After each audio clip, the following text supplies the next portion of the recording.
are so glad that you're here. If this is your first time here, my name is Cambron. I'm the high school pastor here at Southeast, and I am so happy. That wasn't why I said that. I'm so happy that you guys are here, and we want you to be a part of this HSM family. I want to start off today. I want to start off this new year with a little test, a little experiment. I always love just giving the power back to the people, and then you guys vote on some things. So we're going to throw up a bunch of different apps on the screen, and what you're going to do is by voting by shouting, let me know what is the best app, what is the app that you use. If you need this certain thing, what's the app that you go to first? And we'll do this by categories because it's easier that way. So for navigation, there's 3 different kinds of people in the world, and only one of these 3 people loves Jesus. So if you're a person who uses Apple Maps, just go nuts. Okay, what if you're someone who uses Google Maps, or the Google Maps people? Are you paid by Google to cheer? So what if you're a Waze person? How many Waze people do we have? So this is really surprising. Boo. So I'm a Waze person because they let me know where the cops are. Actually, by the way, all the juniors who are just now driving are like, oh, Waze is my best friend because it lets me know where all the police are. All right, so next category. So just for photos, what is your favorite photo share? Again, you might like both of these apps, but which one is your go-to one, the best one of the 2 that you have? Go ahead and give it up if you're a Snapchat person.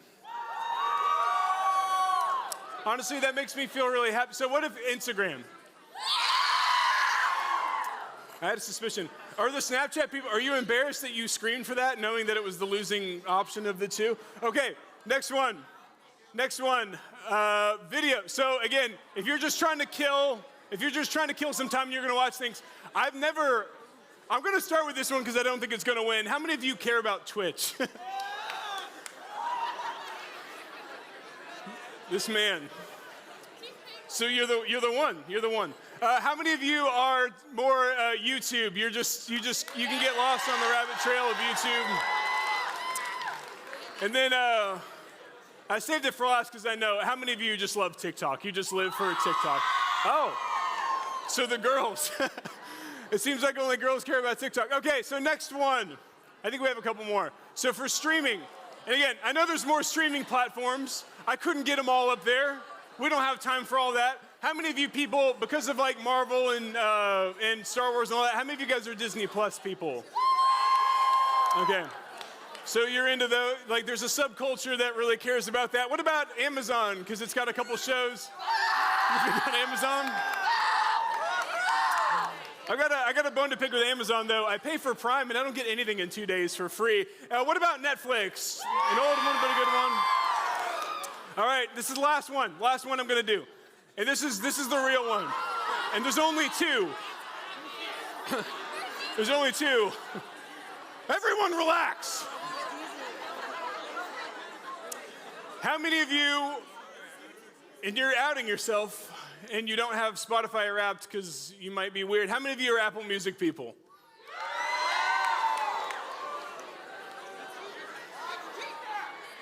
It's cheaper? Because it's worse. How many of you are Spotify people? There is an app for everything. I looked it up. Do you know how many apps are out there? 8.93 million apps exist in the App Store. There's an app for absolutely everything. So if you open up your phone, and I assume most of you probably have phones, and you search the category, what you would quickly see is that there is never just one app there. Almost never. If you're looking for some kind of a thing, there's always going to be some options that you can choose from. And if you don't know what you're looking for, right, if you don't have a specific app in mind, or if you don't like wasting your time, it can be really overwhelming to try to pick the right app, especially if you're trying to figure out something for the first time. And it kind of works, and here's why I asked all these questions. Because there's a truth that we can learn from this. It kind of works the same in life. There's lots of different categories in life. There's lots of different things that you're trying to figure out right now.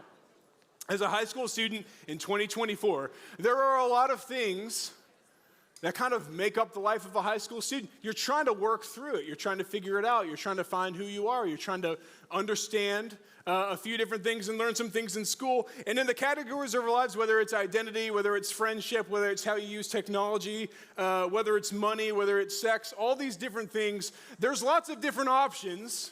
There's lots of different places you can go to get truth and wisdom about those things. And you know that. Again, I said it and you guys all started murmuring to each other, oh, he mentioned sex. Yeah, we're going to talk about all these things in this series, so buckle up. But here's the truth that you already know. I'm not shocking you with anything. There's a whole world out there of different voices and opinions and takes on what we should do with our identity, on what we should do with technology, on what we should do with our friendships, our relationships, and what we should do with dating and sexuality. There's all kinds of places you can go to get truth and wisdom about that.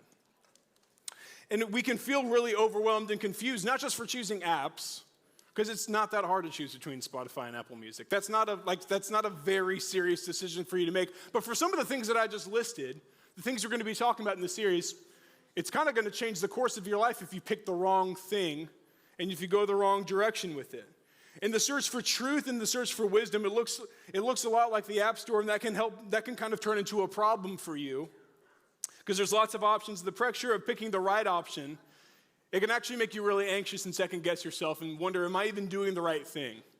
I've been doing this a certain way for 3 or 4 years in high school, but have I picked the wrong thing? And in this series called There's an App for That, it says here we're discovering God's truth among the many voices. And what we want to do for the next 5 weeks is look at the truth and wisdom that God has for us. And we're going to see that in all the options, and there are so many options that you can choose from when it comes to the choices you make in your life and how you live it. You guys aren't stupid, okay? Like you're pretty mature. When you get to be in high school, you know this. You can do a lot of different things with your life, and we're trying to explore. Does God actually have something better for us, and should we listen to what He has to say? And tonight, what we're going to look and see is what does the Bible have to say about this thing called wisdom? I mentioned it a couple times already, that there's truth and that there's wisdom. And it's this word that pops up all over the Bible because it's pretty important, right? The Bible talks about wisdom a ton. We see in Job, it says, in Job 28, it says, wisdom is more valuable than gold and crystal. It can't be purchased with jewels and mountain. It doesn't matter how rich you are. It doesn't matter how much money you make in your life. It's not going to ever make you more wise. And wisdom is more valuable than gold. Solomon, he was a king in the Bible. He could ask God for absolutely anything. He asked for wisdom. Proverbs, which is the book of wisdom, literally, if you just open to Proverbs, there's 31 chapters in Proverbs. You could read one a day. And by the end, and you could just do that every single month. You could read a proverb every single day, every month of the year. It's the book of wisdom. It says you should listen to wisdom. It says that wisdom will give you joy. It says that you should love wisdom like a sister or like a family member. It says that wisdom can even save your life if you need it to. It actually mentions wisdom 54 times in the book of Proverbs. But that's the Old Testament, right? That's before Jesus. And we love the Old Testament, but I'm sure some of you are wondering, well, does Jesus have anything to say about wisdom? Right? I follow Jesus. I worship Jesus. What does Jesus have to say about wisdom? What do the Gospels, what does the New Testament have to say about it? Did you know that there's only one verse? There's only one verse that describes, we have a lot of stuff about Jesus' birth. And then we have a lot of the Gospels, a lot of the biographies of Jesus talk about Jesus when he's like age 30 to 33, right? Like the ministry that he did when he was here on earth. Did you know there's one sentence in the whole Bible about Jesus from the time he was 12 years old to 30 years old? From the time he was in 6th grade to the time he was about my age, you get one verse on what Jesus was up to for those years. Do you know what it says? It says this, and Jesus grew in wisdom and stature and in favor with God and with men. Wisdom is something that Jesus had to grow into. And I want you to understand, students, high school students in 2024, wisdom matters, and it's something that Jesus had to grow into. And it's okay if you have to grow in this thing called wisdom. That the guy that we worship here and we talk a lot about, the guy that we just praised for 2 songs, had to grow in this as well when he was your age. It's important, and I want to look at one verse for a while today in James 3, but before we dive deep into that one text, I just want to define wisdom really quick, because I can already tell you might be confused, and maybe we're not working off the same definition of what this word means. So, and I don't want you to be super confused. So let's talk through what wisdom means. Here's what wisdom is not. Wisdom is not the same as intelligence. Okay? Like being wise is not the same as being really smart. And some of you are really smart. Some of you scored really high on the ACT. Some of you guys have a really good GPA. Even leaders in the room, some of you guys, maybe you're an engineer or you went to a really good college and you got a really good degree. I want you to know that makes you really smart. And I admire people who are smart and intelligent because I don't feel like I'm that smart. But that's not the same as being wise. Here's what wisdom is not. It's not the same as being old. That there are people who are older than you. It doesn't mean that they're actually wiser than you. Wisdom isn't age, and it's not intelligence. It's not your ACT score, and it's not how old you are. There are people that are older than you that aren't wiser than you. And by the way, there's people that are younger than you. There might be middle schoolers in this church that are wiser than you because it's not about your age and it's not about your IQ. Intelligence is like understanding information. It's pretty simple, like names, dates, formulas, numbers, systems, processes, all that kind of stuff. It's all the stuff that you learn in school. For those of you that went to school today, I don't know, some of you didn't have to go to school today, but for those of you that went to school today, there was a chance that you sat in some classes and your intelligence grew because you learned some things that you didn't know before. It's about learning information and doing something with that information. It's math, it's science, it's history, it's language, it's literature, it's business, it's economics. School makes you more intelligent. Wisdom, here's what wisdom is. Wisdom is understanding how you're supposed to live in this world. Science is really good at telling you how the world is. It's not good at telling you what you ought to do. Tim Keller once said that. Like, there are things that you learn in school that are really good at describing the world that you live in, describing the history that we came from, describing how math works and all that kind of stuff. But it's never going to tell you what you should do or how you should live, necessarily. Does that make sense? Wisdom is different than intelligence because it's the stuff that's beneath the information. What's the foundation of the house that I'm building here with my life? How am I supposed to live? It's what you believe and what you obey that makes you wise. That lays the foundation. I think it's good to be both smart and wise. Like, try in school. Don't be lazy and be like, well, did you know this isn't where wisdom is found? No, try in school and try to get good grades because it's good to be a smart person. But I just want you to know that most of the biggest mistakes I've ever made in my life, I made not because I was stupid or I didn't know things. It's because I wasn't wise. Like, the hardest things I've ever had to go through, whether it was in high school or college, the biggest mistakes I ever made, it wasn't because I didn't know where a comma was supposed to go or when the battle of such and such happened. That's not where my life blew up. It's because I didn't know, I wasn't wise enough to see what was right and do it. I wasn't wise enough to do the right thing, and I didn't have the courage to do it. So if wisdom is so important, it makes me wonder, maybe it makes you wonder, so am I wise? We have tests that test your intelligence. There isn't like a test they hand you in school that tests if you're wise or not. So you're probably wondering, sitting in this room, I know what my ACT score was, but I don't know if I'm wise. How do I know if I'm wise? Open your Bibles to James 3, because James, the brother of Jesus, lays it out pretty plainly for us. It says this: If you are wise and understand God's ways, prove it by living an honorable life, doing good works with the humility that comes from wisdom. He goes on to say, but if you are bitterly jealous and there's a selfish ambition in your heart, don't cover up the truth with boasting and lying, for jealousy and selfishness are not God's kind of wisdom. Such things are earthly, unspiritual, and demonic.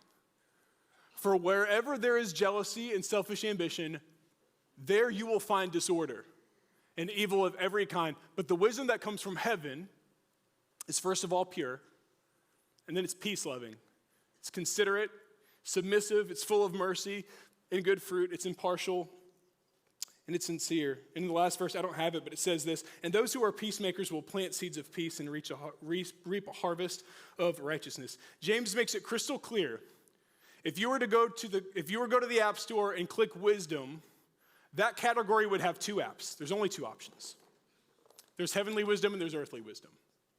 James lays it out super plain so that people who aren't that smart like me, he makes it really simple for me. There's only two options for wisdom. There's heavenly wisdom and there's earthly wisdom.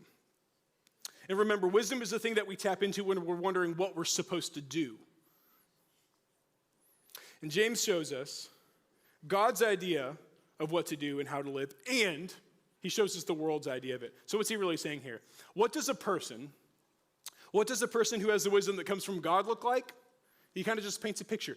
Here's what the person who takes God's wisdom for face value and does it, here's what that person looks like. And here's what the person who does what the world says is wisdom looks like. Here's what that person looks like. For God's wisdom, honorable. What does that mean? It means like you're a respectable person.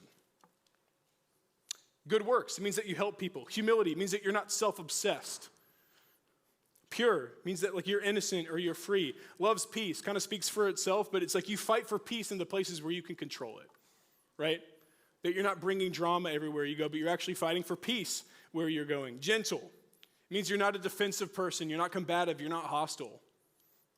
You're not freaking out all the time and flipping out on people. Yields to others. You don't have to be first. You don't have to get ahead. You're okay with other people being the center of attention every now and then. Full of mercy. You aren't a person that just loves punishing people, but you can show mercy to people. And then righteous. Righteous is just, it's another churchy word, but it just means you do things the right way. You live the right way. You live like Jesus did. But for the world's wisdom, it says bitterly jealous, selfish ambition, lying, boasting, disorder, evil.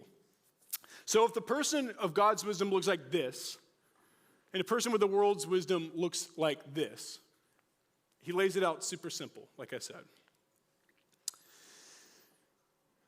Another way to say it is the world is sending you messages telling you that if you trust us, and the world looks like a lot of different people, a lot of different voices, but it's saying if you trust us, if you live our way, you can have a better life.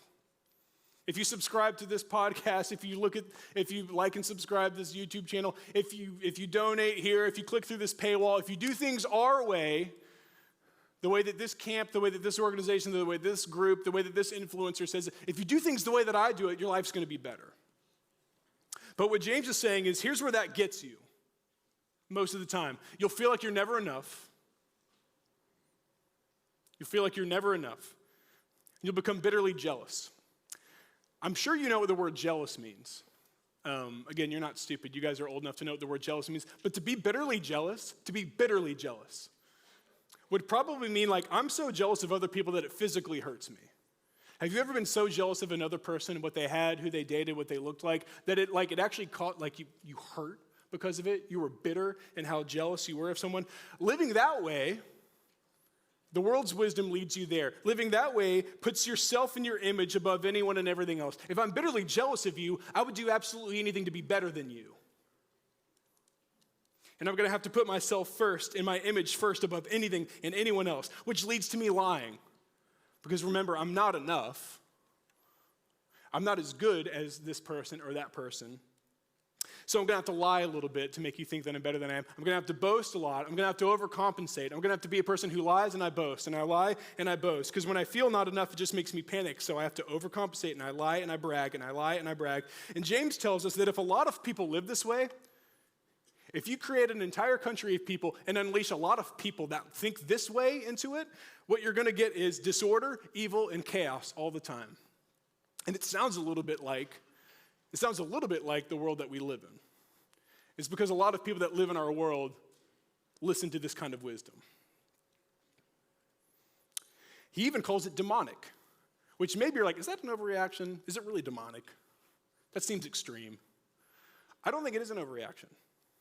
Because if you think about who the enemy of God is, being Satan, if you think about what Satan wants to do to you and to the world, I think that list achieves it pretty well. I think it's going to make if you think this way, you will never experience joy, and it will put you far from God and everyone in your life. So yeah, Satan wins. It's demonic. The world's wisdom is easy to find. It's in the songs you hear. It's in the shows that you watch. It's in the channels you subscribe to. It's in the influencers you follow. It's in the podcasts you listen to. And again, I know that like all those things, it's not a zero-sum game. All those things aren't necessary. Like it's not evil to watch the Bills-Chiefs game this weekend and listen to commentary around that. It's not evil to listen to a Taylor Swift album. It's not evil to do these things. But what I'm saying is, if you're getting your wisdom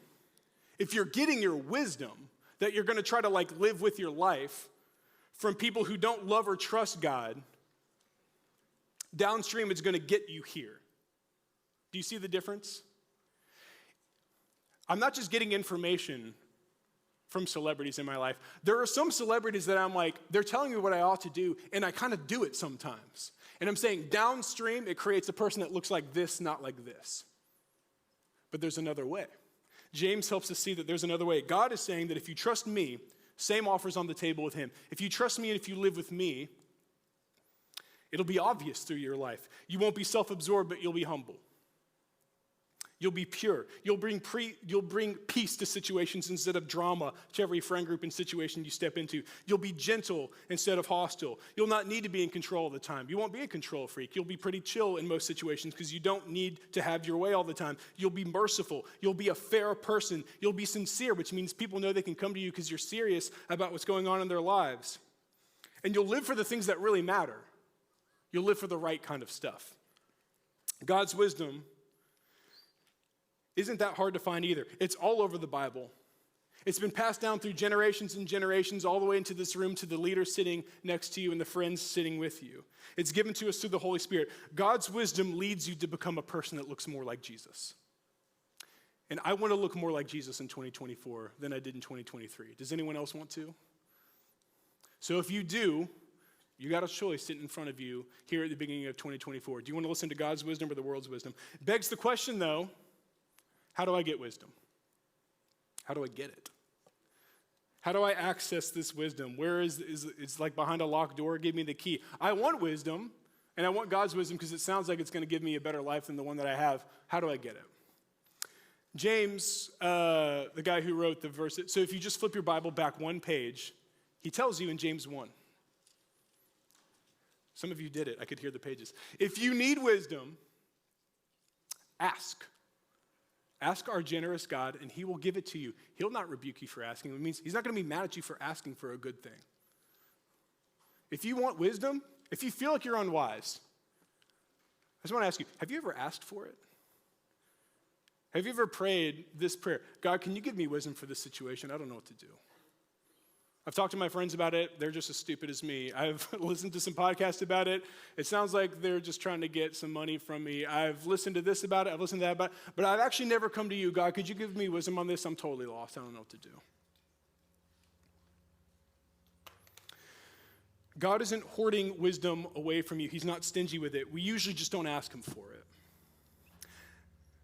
The God that gave you life 18, 17, 16, 15, 14 years ago, a God gave you life. And the same God that gives you life has some really good advice on how to live it, if you'd listen to him. The secret to getting wisdom is going right to the source and asking for it. We have to ask for wisdom. And here's the second thing, y'all. We have to do it too. That's called obedience. There might be something that God's asking you to do in 2024. Awesome that you figured it out. Are you willing to do it? There's the wisdom to ask him, then there's the wisdom to do it. It's not enough to know what God wants to do. We have to have the courage to do it. Intelligence is what you memorize and understand for a test. Wisdom is what you believe and obey. It's how you live. You get intelligence from school, but you get wisdom from the Spirit. Have you ever asked for wisdom? And do you believe God? And do you believe what he says? Did you ever ask God for wisdom about what to do in 2024? Or did you just ask him to bless the plans that you already made? Did you ever ask God for wisdom, seniors and juniors who are trying to think about where you're going to college? Did you ever ask him for wisdom on what you're supposed to do with that decision? Or did you just say, God, get me into this school to where I want to go? Did you ever ask him for wisdom of how to handle the drama with your friend group? Or are you just hoping that you can be passive-aggressive and it'll just go away? Did you ever ask God for wisdom about what to do with the guy or the girl that you're talking to? Or are you just making it up as you go along? Everyone runs into situations where they question, what am I supposed to do? And how am I supposed to do it?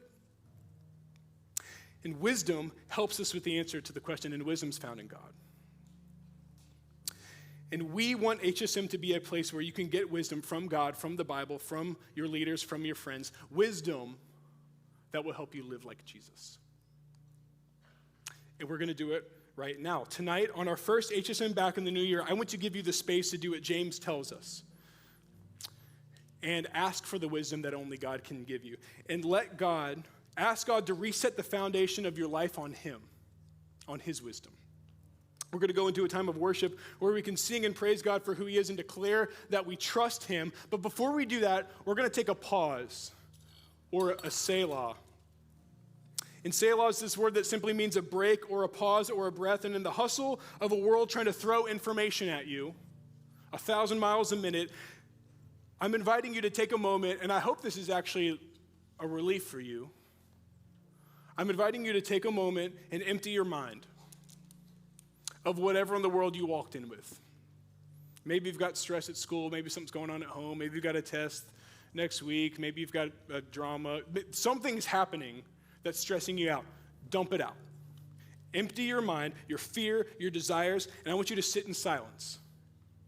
It's going to be like 3.5 minutes. For some of you, it might be the longest you've sat in silence for a long time.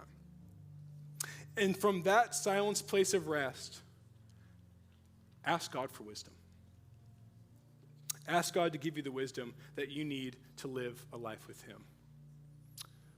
We're going to do that, and then we're going to go into a time of worship.